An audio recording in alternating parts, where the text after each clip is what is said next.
Great. No, thank you very much, and good morning, everybody. As mentioned, I'm going to focus on some of the challenges we and our clients have been encountering during the past few months in relation to preventing, detecting, and investigating financial misconduct, and share a few of our thoughts, Davin and myself, on how the new compliance risks that we've been facing can be mitigated. Now, it's clear that the world is in the late stages of the first year of what's likely an unprecedented financial crisis resulting from COVID-19.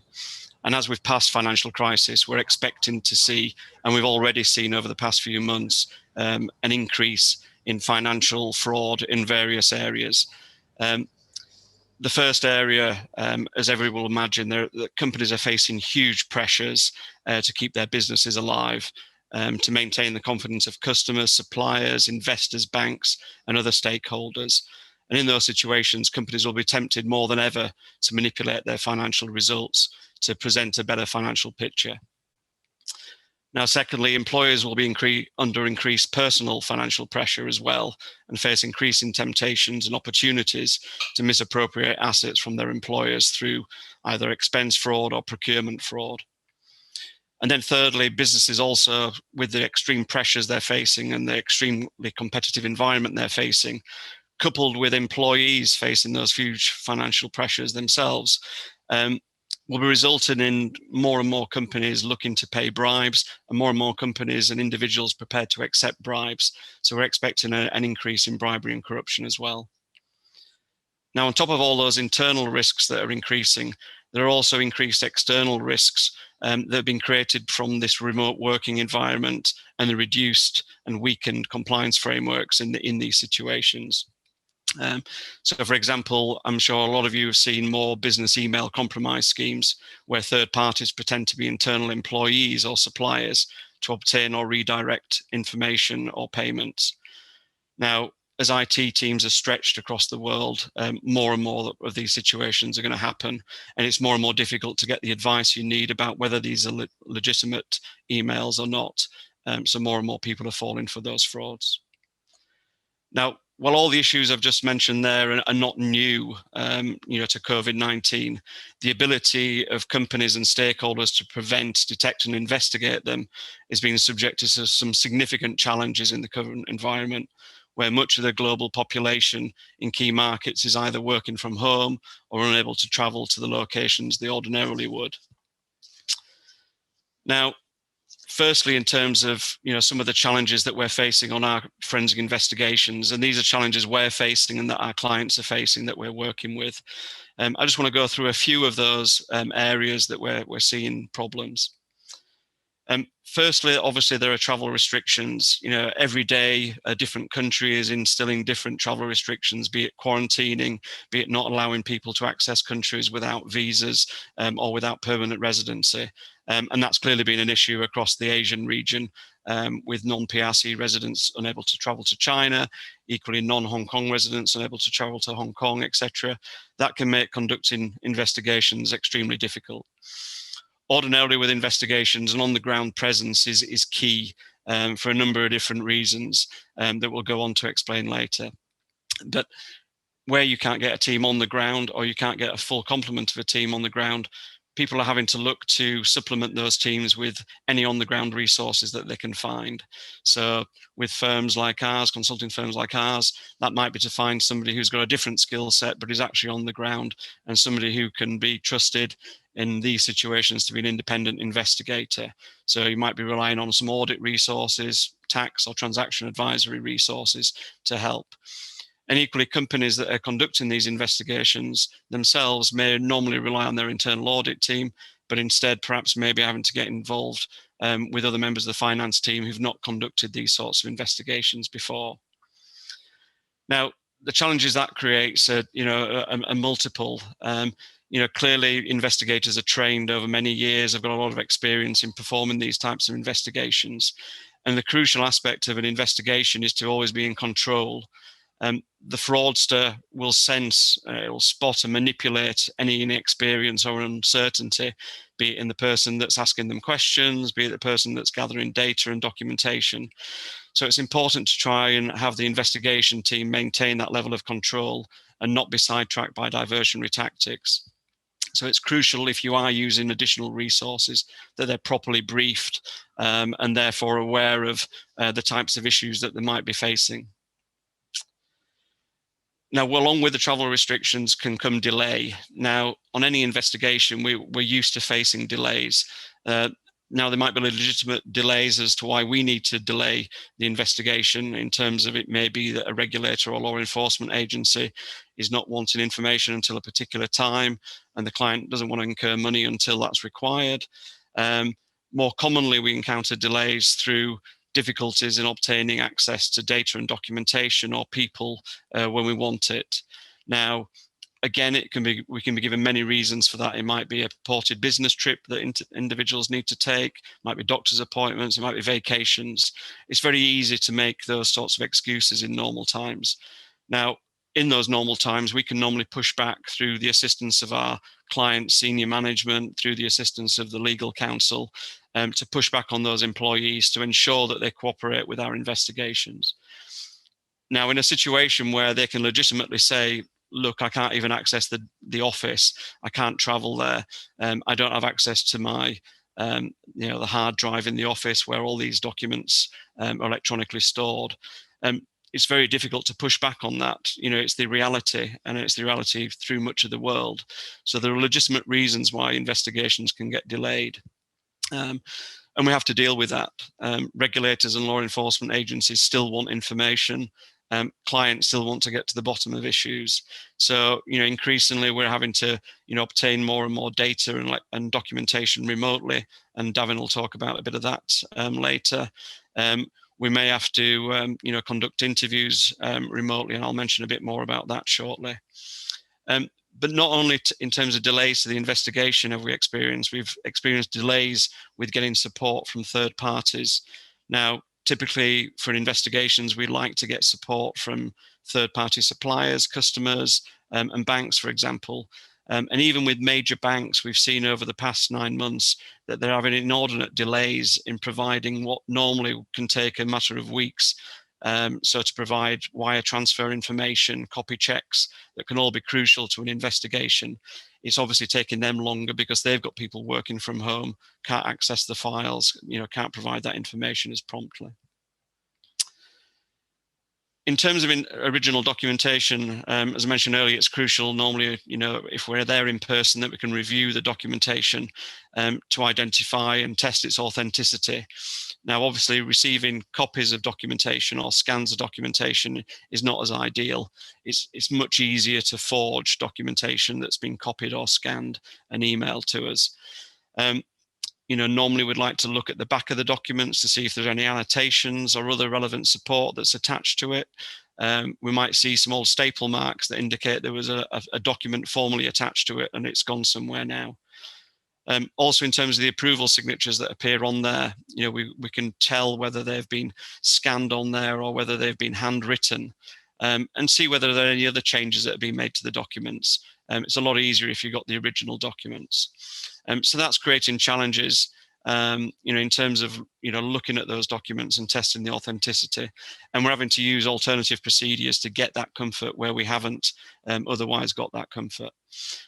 So we're having to go and, seek third-party evidence from other sources that independently corroborates what we've seen. And then in terms of conducting interviews, obviously, we'd ideally like to have conversations face-to-face. Now, if it's an information gathering interview for the purpose of understanding processes, policies and procedures, controls, it's not too much of an issue to have a remote conversation to understand that. It can sometimes lead to some misunderstandings just over the phone or over a Zoom call, but normally you can get the information you need. It doesn't, unfortunately, allow you to build the same level of rapport that you often need on these investigations, because when you're requesting that sort of information, you're going to want their support regularly. They're going to need to provide lots of information. So it's important that we get that rapport built, and that can be more challenging. However, the more difficult area is really in relation to conducting challenging interviews. So where you've done a lot of the investigation already, you've gathered a lot of information, and you're wanting to conduct a challenging interview with somebody where you're going to contradict potentially what they tell to you. Now, in those situations, again, if you're there in person, you're going to have a strong presence, and you're going to have confidence. You've got all your papers with you. The person you're interviewing is perhaps going to feel under pressure, and you want that. You want to be in a position of control in that interview. Now, if you're over a Zoom call, you don't quite have the same dynamic. And I'm sure, as everybody's experienced, just during sessions like this and calls with your colleagues, it's very often that there are sound issues and the like, and it's very easy for an interviewee, when facing a difficult question, to perhaps feign that there's a sound issue, perhaps lose coverage for a period, and that gives them time to buy time and think of an answer which otherwise they would normally be put on the spot for. So that makes it very difficult to test them in those circumstances. It's also very difficult to assess their body language. Or other times when we're conducting interviews, we know what they're going to do. We know they're going to try and give an answer that explains the difficult circumstances they're in. But when we ask the challenging questions, we can look for lie signs, we can look for movements in their body, and that might be their legs swinging, for example, and you're not going to catch those on a Zoom call. So again, it can make those important human elements very difficult. So consideration needs to be given to whether you do a combination of a remote interview, but with those resources that you may have on the ground. They may not be the experienced investigator, but there may be somebody there who can take notes, who can watch the body language, who can give that feeling of formality to the interview that creates the atmosphere that you want to get the right results. Now, as alluded to already, access to electronic data held by the client company is often crucial for performing investigations. And if we can't access client sites and we can't access that immediately, that can create huge problems for us. So I'm going to pass over to my colleague, Davin Teo, who heads our forensic technology team, and he's going to talk a bit more about the challenges we've been facing there. Thanks, Keith. As Keith touched on, technology is used day in, day out by us all. And in this new normal for us, with COVID and the challenges we're all facing, the use of technology is even more so. With investigations, the use of technology, the data, how we go about collecting that, it's now a critical part of any investigation and dispute that we assist our clients with. Due to this fact, data still needs to be collected, it still needs to be preserved, it still needs to be analyzed and reviewed, and ultimately produced as evidence. The key to that evidence, though, is to be produced in a forensically sound manner, and not just by your IT department. But that being said, where does this data reside? How does one go about collecting it? Where is it actually stored? These are just some of the challenges that with the limited time we have, I want to share with you from our experiences and my experience. So within a company, in terms of data preservation and knowing your data, it's always important for a company to know where their data resides, globally and also locally within region. How do they do that? Often it's via having an up-to-date asset management system. In a context of an investigation, it's important for us as forensic technologists to often be able to rely and trace custodians with their data in order for us to not just be able to do a phishing exercise, but to be able to target specific collections that are required for the investigation. Unfortunately, we all are living in a COVID world where globally, some countries are going back into lockdown, some are facing multiple other types of challenges.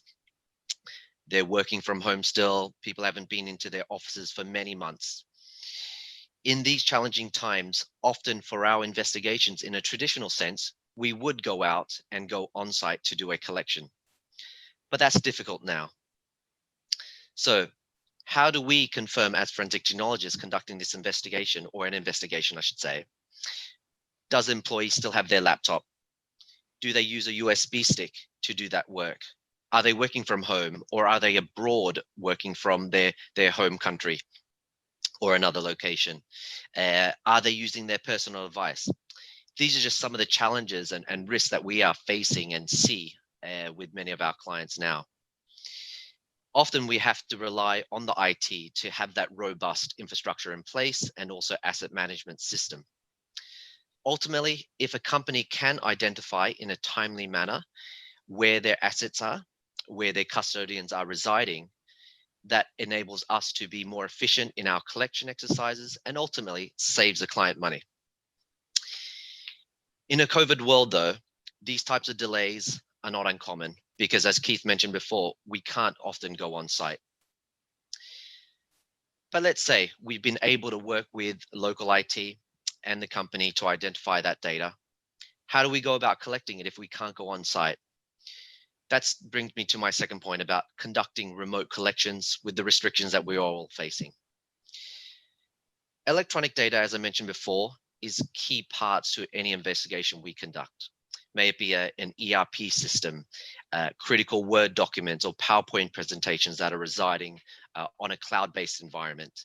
It could be pictures on someone's mobile phone, for example, an Instagram account of a video. All these data points are critical pieces to an investigation puzzle for us.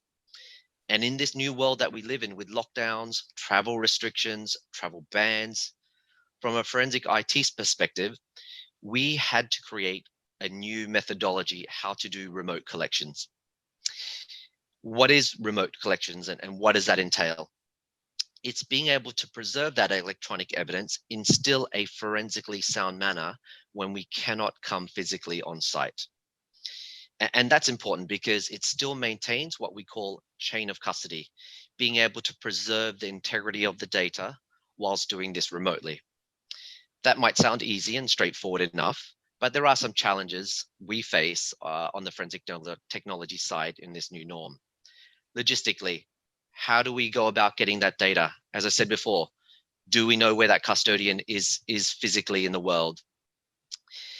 Will the custodian cooperate with us? Keith touched on before about issues when conducting interviews. Did we delay too long to tip off the individual, the employee? Do they now say to themselves, to us, "Oh, I don't have that computer anymore. I can't find it. My child took the mobile phone and wiped it." Have we even been able to been provided the correct evidence and the correct device? Are we able to physically match those serial numbers now? Is there any data missing? What else could there be?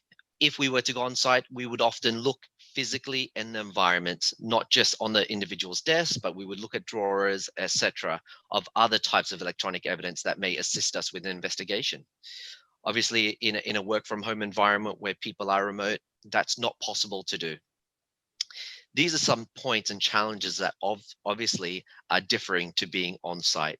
And in a COVID world, we have to rely on the IT teams to correctly identify to us that information and that data set. One of the challenges, as Keith touched on before, could be as simple as when we're conducting those interviews and web conference for us to be able to collect that evidence also, that the individual says, I don't remember, bad disconnection, can we touch base later on when my data is better? In a pre-COVID world, when we do these collections, we would often go in with the element of surprise that enables the individuals to not be able to, as I said before, on some of these factors, hide data. But now, obviously, in our COVID world, in this new normal, we have to inform the individuals in advance to organize these appointments. And that opportunity of that element of surprise is almost gone or lost. We rely heavily in these new world environments with not only in-house counsel, external counsel also, but also IT and HR. This enables us to have a successful collection and investigation. And over the last couple of months, we've carried out multiple times doing these remote types of collections. One case example was in Southeast Asia, where we were able to successfully collect individuals' personal mobile phones remotely. That enabled in-house counsel and compliance to be able to, across the water, view our forensic collection process. We were able to analyze that data all remotely, but most importantly, as I mentioned before, in a forensically sound manner. Which moves on to my next point about having a local team and a local data center. Another risk we face, obviously, is the lack of being able to travel. And for our forensic teams, in a pre-COVID world, I would say, often teams would fly in and be able to travel overseas and internationally at a drop of a hat to be able to come and do those forensic collections. We can't do that now. So there's different challenges faced. How do we approach that? What we feel is being able to have a local team on site and present within that region to be able to respond quickly, because that negates the fact of being able to travel. Obviously, there's challenges with that. Not every company can be in every city, in every country of the world. Hence why, as I mentioned before, about having that robust methodology to do those forensic collections. But there are some countries in the world that have certain laws in place, for example, in China and Korea that we face in Asia, where they have national security laws, where they do insist that data must reside locally within that country and to be reviewed within that country before data is transferred out. And as you all know, Hong Kong is facing that also. So it's important for a provider to be able to have that local data center, to be able to host that data locally and not be able to transfer it across the globe before data privacy is reviewed and state secrets is reviewed from the law firm. But does that mean, though, that due to COVID, there are no data is to be collected, no investigations are to be conducted? To be honest, on the contrary, our team has been extremely busy actually during this COVID environment. There's been definitely an increase in misconduct matters, cyber threats, and investigations, predominantly due to staff working from home. There are that heightened risk about individuals using their personal devices, individuals not following policies and procedures, not keeping up to date, even on the technology side, their computers. In those challenging times, how is it being handled? This is some of the elements that we've touched on already, and really want to address the heightened risk. But a lot of those topics in terms of cyber risks, the work from home environment, that's whole bigger topics to be able to touch upon. I leave you with a few last points on the forensic technology side, is that, as I said before, from our perspective, there are heightened risks involved. We are seeing more challenges, more investigations are being conducted. Why is that the case? Fraudsters don't take holidays. They don't. They often will work from home. There's no such thing for them as taking a holiday, working overtime. They are definitely in this day and age extremely advantageous in terms of these situations where risks are, I would say, the following of procedures and policies within a company are a lot less.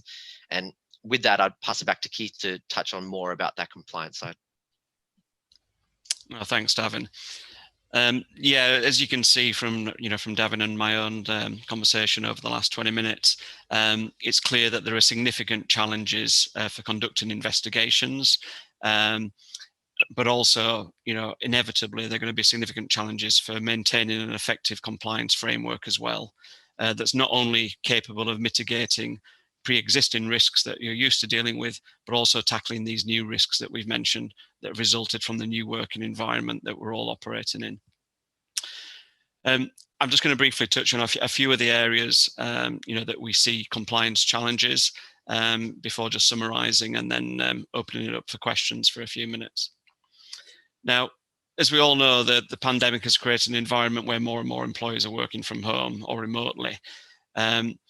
But obviously, everybody wasn't ready for that immediately. People weren't ready with personal devices at home to be able to work from home, with corporate devices at home. So people have had to rely on their personal devices increasingly at the start of the COVID lockdowns to be able to conduct their business. And obviously the security and protection of data issues that result from that are numerous. As a result, the compliance frameworks won't necessarily have been prepared for the types of issues that result from those types of security and protection risks. So compliance departments have had to work to bring in new policies and procedures around those areas. where they were vague previously, they need to be more prescriptive. And also in terms of conducting investigations, we're always looking to get, as Davi mentioned, as much data as we can from emails, from servers, etc. But where data is residing on personal devices, it can be very challenging to obtain that. And we may not have access rights to get that data the same way. So in those situations, it's important that compliance have moved forward, have changed employment policies, codes of conduct, etc., to afford that sort of access to help with investigations and allow them to access that that data when they need to. Now, also the geographical considerations, come into play as well. Obviously, you said people not traveling anymore. Typically there's been regional headquarters for big corporations from which they would then deploy, be it internal audit teams, investigators, other specialist skill sets to whichever location in the relevant region they needed to conduct an investigation or an internal audit. That's been obviously very difficult with the COVID situation, as it's been difficult for firms like ours who don't necessarily have bodies on the ground in every single city of every single country in the world. It's also difficult for companies to have the same level of segregation of duties or oversight of their compliance policies, their internal controls in each of their locations. Ordinarily, companies will manage their controls in some locations by using resources, normally senior resources, who are traveling across the region. So you may have a regional general manager that comes into town once a week, reviews the employee expenses, signs them off, or it may need to sign some checks or administer some bank signatures to get payments processed. If that person can't travel, those processes have not been able to take place. So companies are bringing in new measures, normally emergency measures, to enable them to make those payments. But that creates huge compliance risks. You had those previous policies in place to ensure that you had a senior individual that was coming through involved in that protocol. If they're no longer involved, you're presumably relying on a more junior person in the local office to make those payments and make those approval decisions. So there are risks there.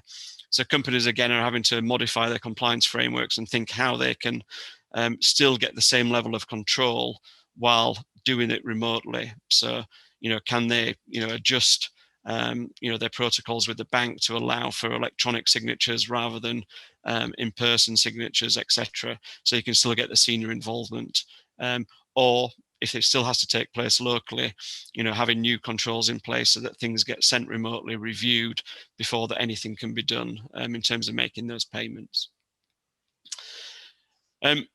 What's clear from both of those topics is that key investments in technology are needed to be able to improve the compliance framework and the ability of companies to investigate and remediate these types of issues.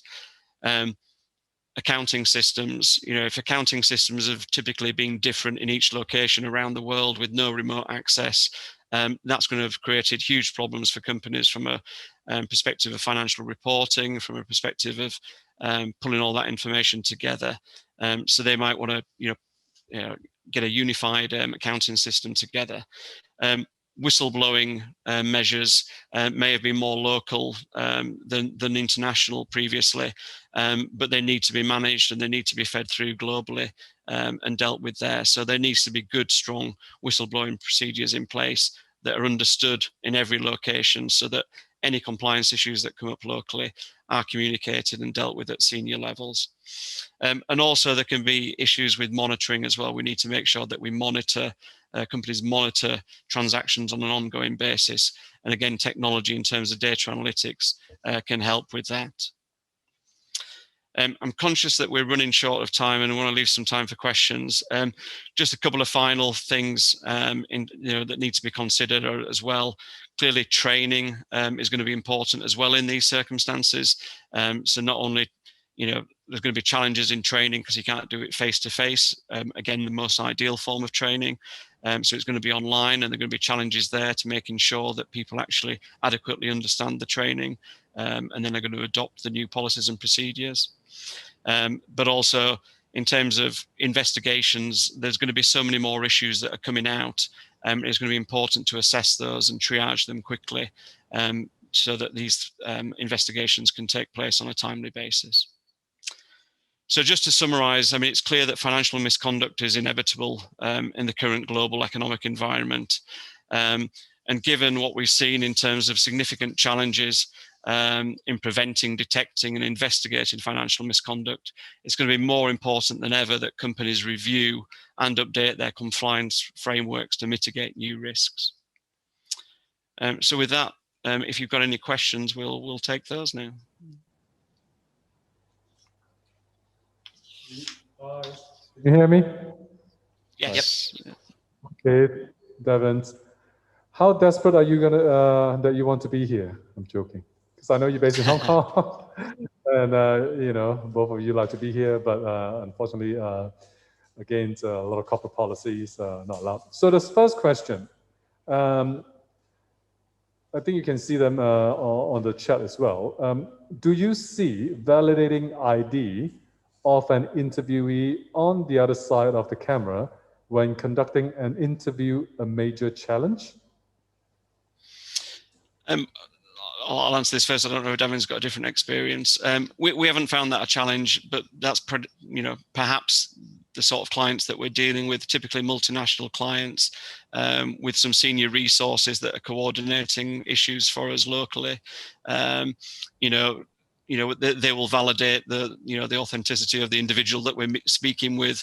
I haven't experienced anything yet where there's been any imposters or actors that have been trained to go in there. But I think if you'd put somebody in those situations who wasn't the right individual, they'd be quickly found out with the work we'd done before to be able to ask them about their relevant role and responsibilities. Well, there's a lot of follow-up question to that. Could someone impersonate the interviewee and we're interviewing a wrong person? And how would you suggest to overcome this challenge?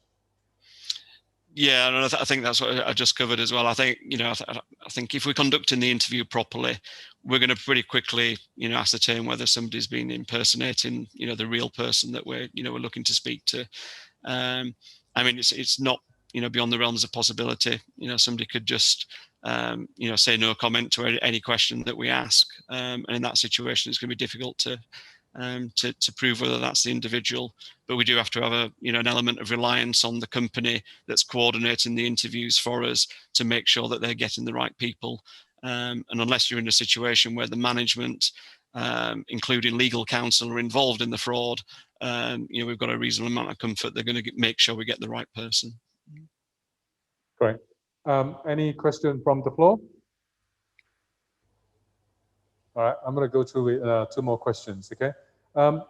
Employees are increasingly using chat apps on mobile phone to do business. How do you deal with WeChat, for example, gathering and analyzing data? Great question. So nowadays it's not just the computers, it is phones, it's the cloud. And to this question's point, chat app data is a challenge. No matter what you see on TV, it's not a click of a few buttons. Often these chat programs are encrypted, and it is up to us to be able to either use forensic software and hardware to decrypt that and potentially reverse engineer that type of data, and to be able to then provide it to the lawyers. And again, we touched on it before, it's often this data is actually sitting on the individual's personal phone.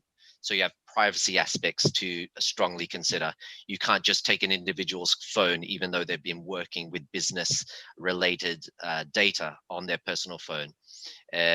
So there are some challenges involved there. I would say it's via experience to be able to capture these types of WeChat data. We've created our own methodology to be able to capture WeChat data and be able to analyze that and provide that to lawyers. Also DingTalk data, which if you ask a Western investigator, they don't even know what DingTalk is. But then that's why it's important, going back to my point about having a local team presence and local expertise. Okay, last question. This is for Keith. Can you give me an example on how company learn to undertake case assessment and triage? Yeah, that was an aspect I was going to cover if we had a bit more time, but I'll take that opportunity now.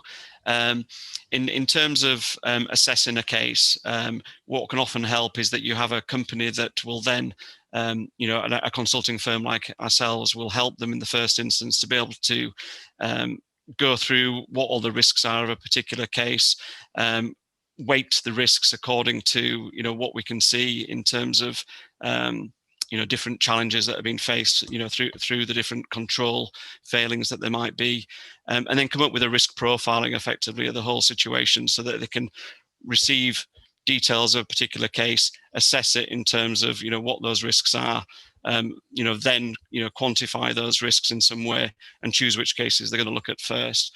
And that's an experience thing which if a professional firm works alongside them to start with, they can build a structure in place that helps them do that. Great. Any other questions from the floor before we end and go to another session? Okay, seems like they learned a lot, but I'll let you see the audience just to make sure that you know there is an audience here. Can we give a warm welcome applause? Thank you, applause to Keith, Devon, and they really want to be here today. I understand that maybe I'll meet you guys for drinks later. All right, thank you so much. Thank you. Thanks, Keith from Alvarez Marsal. And we'll take a 2-minute break, and then we come back to our data privacy sessions. Thank you. Bye-bye. Thanks all.